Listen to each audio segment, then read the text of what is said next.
¿Has perdido alguna vez un juguete favorito? ¿Buscaste en cada lugar donde pensabas que podía estar?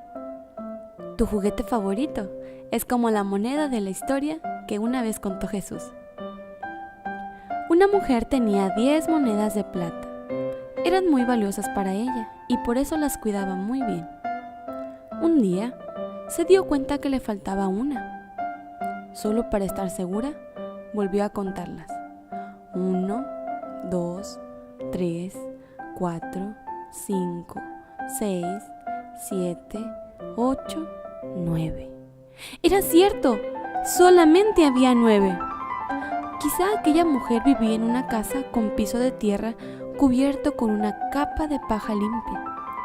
La casa únicamente tenía una pequeña ventana, así que estaba bastante oscuro dentro de la casa. Cuando se dio cuenta que su moneda estaba perdida, pensó que se había caído al piso. Estaba perdida en algún lugar, entre toda esa paja. Debido a que no había mucha luz, sería muy difícil encontrarla en la casa. Pero la moneda era muy valiosa para la mujer.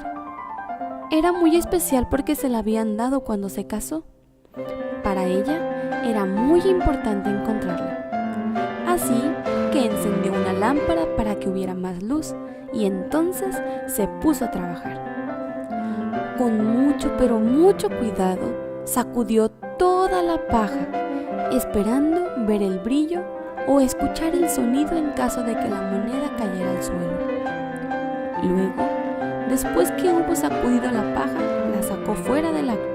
Cuando terminó de sacudir toda la paja y de llevarla fuera, se puso a barrer toda la casa cuidadosamente, observando atentamente para descubrir su moneda. Primero en una parte de la casa, luego en otra parte, llevando su lámpara mientras se movía de un lugar a otro. Lenta y cuidadosamente, con mucho cuidado, barrió el piso buscando su moneda. ¿Se veía algo que brillaba un poquito? Se inclinó para ver mejor e hizo a un lado la tierra. ¡Sí! ¡Ahí estaba su moneda! ¡La había encontrado! Estaba tan feliz que corrió y les dijo a sus amigas y vecinas: ¡Mi moneda! ¡Encontré mi moneda perdida! Todas se alegraron con ella. ¡Vengan!, les dijo, ¡vengan a celebrar conmigo! Dios es como aquella mujer y nosotros como la moneda perdida. Somos tan valiosos para Dios que no quiere que nos perdamos. Él nos buscará porque quiere que le pertenezcamos y que le ayudemos a buscar a otros niños y niñas, incluso a sus mamás o sus papás que no lo conocen. Él quiere que vivamos todos con Él Muy pronto, Jesús vendrá por nosotros para llevarnos a vivir con Él. En el cielo nos sentaremos con Jesús y lo escucharemos relatar hermosas historias. El cielo será un lugar maravilloso para todos los que elijan pertenecer a Jesús.